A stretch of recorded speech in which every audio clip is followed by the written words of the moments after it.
All right.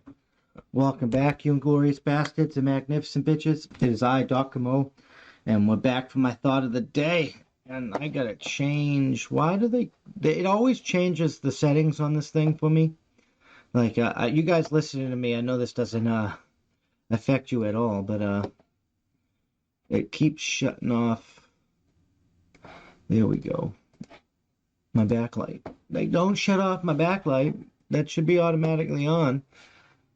But now we're getting into my thought of the day, and we're going to talk about a few things. We're going to talk about Biden and the administration becoming shit, Chauvin trial, fucking jury attending protests, like that being a farce, and the ongoing Asian hate. And we're going to pick something random of like something in the last little while, and we're going to talk about that because I like doing new news, or let's just say in current news, and sometimes doing local news, like small things that big media don't cover.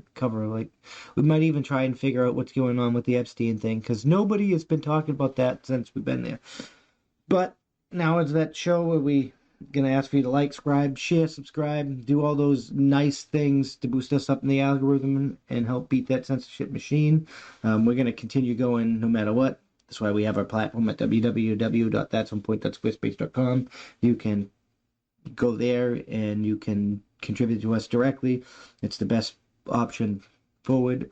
But anyway, we're all in this battle for free speech, all in this battle for our rights together, and only you can help us beat that censorship machine. Only we together can help beat that censorship machine. There's a promo going. One subscriber is gonna get we're gonna choose them at random, but it's gonna get the Like a Government shirt. And it's gonna so we're reaching out at the end of the month and asking for like stuff for that. But we're gonna talk about the fucking president of the United States. I can't believe this dude won. But let's get right into here.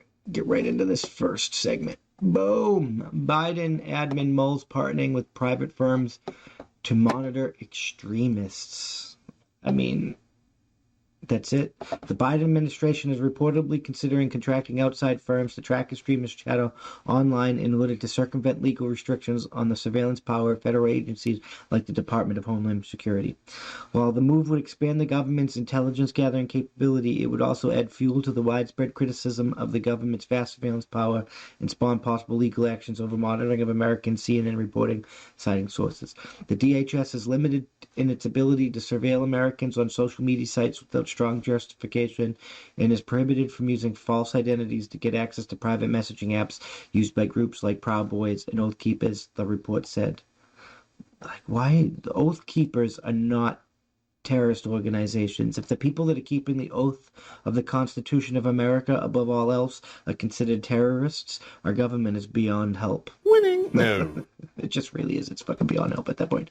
The federal government is only allowed to browse for the public information on platforms like Facebook and Twitter. Yeah, the public information shit that you put out public. I mean, if you put it out on the internet and you put it out publicly and it's there for all to see and it's used against you in a court of law, that's your own fucking fault.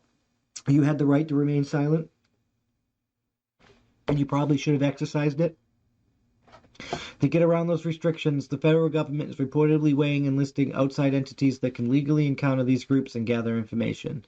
Working with these companies would allow the Department of Homeland Security, or the NEF, the Nazi Enforcement Force, to better analyze trends and provide more real-time information for its use, and for the NEF, which also is unable to surveil U.S. citizens without first getting a warrant or providing some overreaching justification like a previous investigation. I mean, you should have to have a fucking warrant. That's the Fourth Amendment right, you fucking pieces of shit. You suck! The NEF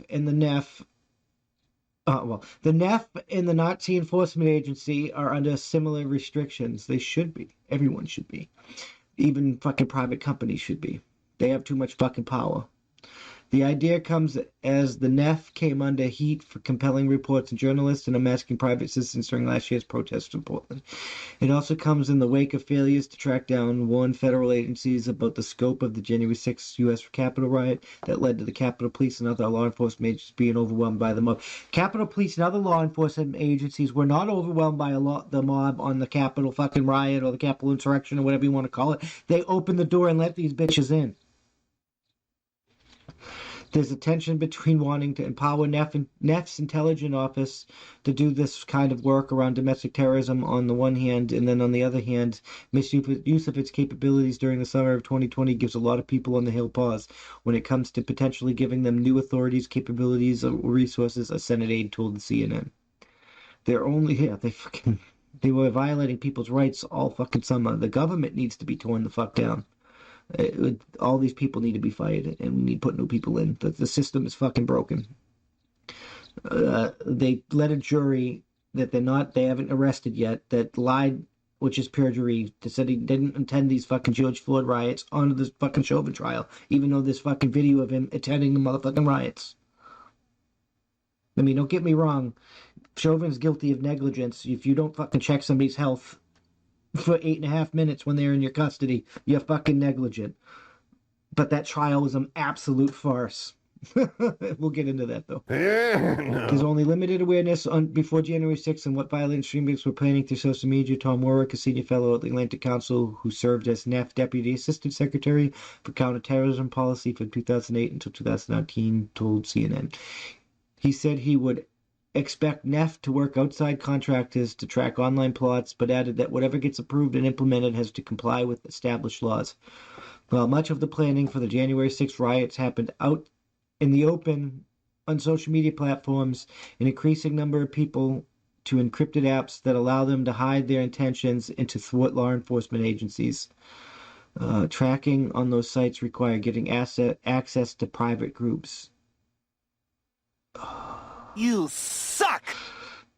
And by the chat it hits Facebook or Twitter, it's usually too late, the NEF official told CNN. Domestic violent extremists are really adaptive and innovative. We see them not only moving to encrypted platforms, but obviously coaching their language so they don't trigger any kind of red flag on any platforms or office apps. Our system is set up this way on purpose, so not violent extremists, but freedom fighters, because you're the Nazi enforcement agency, can fucking...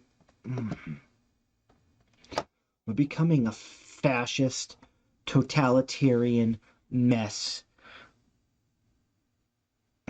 And it's definitely not winning. We need to figure out how to unfuck this, and we need to unfuck it quick. I'm just fucking saying.